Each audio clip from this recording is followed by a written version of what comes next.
It's not just me. I watched him as he was walking down the restaurant, and he was talking to people. There was an Italian guest who gave him a hug as he left, and I thought, what amazing social intelligence and amazing customer service that this gentleman has. So really very impressed by that, and I occasionally encounter people like that when I deal with the Bangladesh civil service.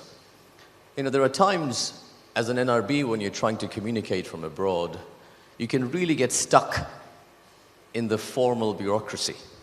And then you come across one or two people just like that. And they work beyond the call of duty. And they help you. And you remember that help. It's a kind of relationship building and a proactive effort to build contact and communication that I think is extremely important, and I see all over the world.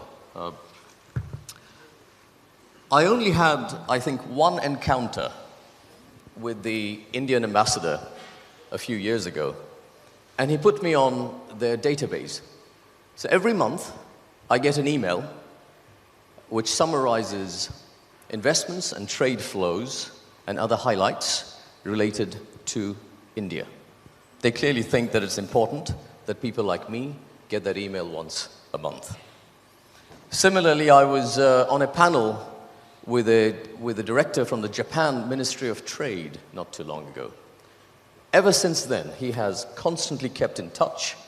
He likes to brainstorm ideas with me to see how the private sector might respond to this idea or that idea. 2 months ago, I wrote an article in one of the national newspapers in the UK, The Telegraph, as you would know. And I mentioned Singapore in that article.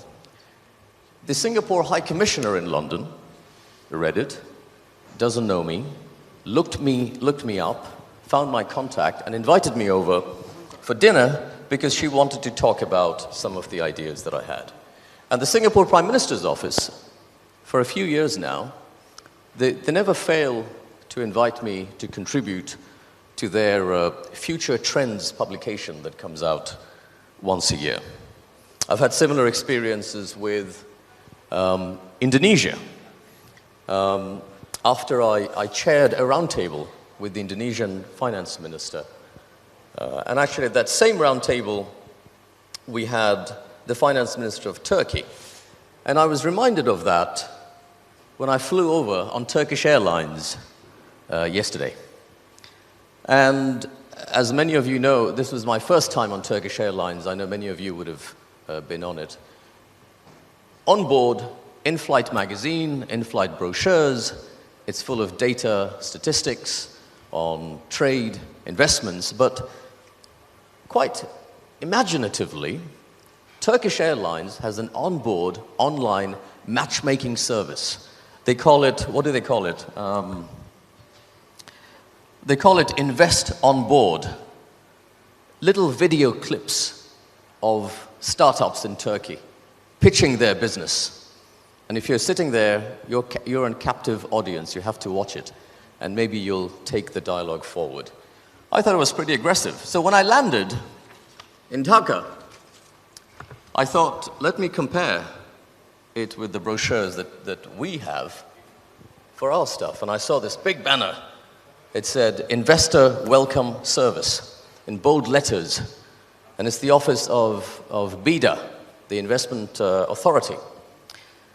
So I walked over, and the office was closed. But there was a mobile phone number stuck on the door. If you need to speak to them, you can always call them. And directly opposite, there is this money exchange service, Jenny Money Market Exchange. And there were quite a few of these. And they were shouting out, hustling for business. Come here, check out our rates, change your money, we'll give you a good rate, good service, come to us. Very aggressive, high energy. And I thought, wow, this is the power of incentives and the power of competition. And it reminded me of a reception that I attended a few years ago It was hosted by Arun Jaitley, the Indian finance minister. And it was to market investment opportunities in India. And you walked in, and it was an auditorium like this. And on two ends, so you have the finance minister of the federal government welcoming guests. And on two ends of the room, you had the chief minister of two different states. There was Andhra Pradesh, and I can't remember the other state.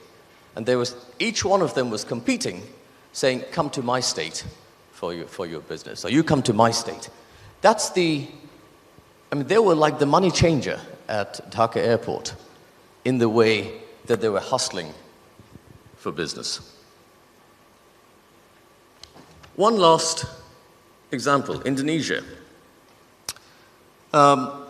Indonesia has really figured out how to inject this kind of business savvy when it comes to country branding.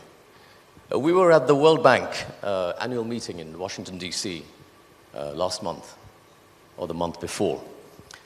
And as you can imagine, a full day of meetings, you're stuffy, you're inside, indoors, people drinking lots of coffee, many people jet-lagged. And in the middle of that, you encounter somebody in an Indonesian batik shirt, and they're holding a little cup with coconut water. And it's like the best thing in the world. They're not giving you a keychain or a calendar or a diary. They're giving you coconut water, which is the one thing you love at that point in time. And while you're sipping the coconut water, they're selling you their marketing story, and they're asking you for your details so that you can be on their database, and hopefully they can get the conversation going. And Indonesia is doing it because next year, the World Bank Annual Conference is in Bali.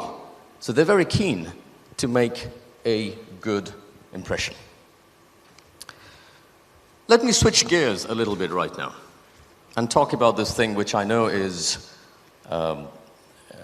talked about a lot in Bangladesh right now. We are in a state of dramatic disruption. The fourth industrial revolution is not just an ICT thing. This is about every aspect of our lives that will be fundamentally different, and it's changing right now. It's business, it's employment, it's trade, investment, education, governance, communication. I think there's no part of our life that will not be touched by the fourth industrial revolution. I know you're familiar with Sophie over here, but when I think of artificial intelligence, I think of AlphaZero. Do you know AlphaZero is Google's chess program? It took AlphaZero 4 hours to teach itself the game of chess from the start to the end. At the end of 4 hours, it was able to beat the world champion in chess. Not just the world champion human, but the world champion computer until then. You know, the United Arab Emirates has the world's first minister for artificial intelligence. They have a cabinet minister specifically looking at the adoption of AI technology. They have initiated blockchain technology for government services, visa applications, license renewals, health records, property transactions. All of these will be on blockchain pretty soon. So you think about e-governance. E-governance is not just about putting your forms online, because then I still have to download the forms, I still have to fill it up manually, then I still have to send it to somebody and hope and pray that someone is going to look at it. I have no way to track it after that. So that to me is not e-governance. You really need to be able to go a lot further for that. Because otherwise, unless you do that, there's really no point in one-stop service. What you need is a one-start service and transparency on how that service goes. Pretty much like a TripAdvisor. You know, when you book a hotel or you book a restaurant on that, you want to be able to give feedback on how the service went. Or like DHL or a courier service, you want to be able to track what's happening to your service. My file is over here today. Tomorrow it's going to be delivered there. And you should be able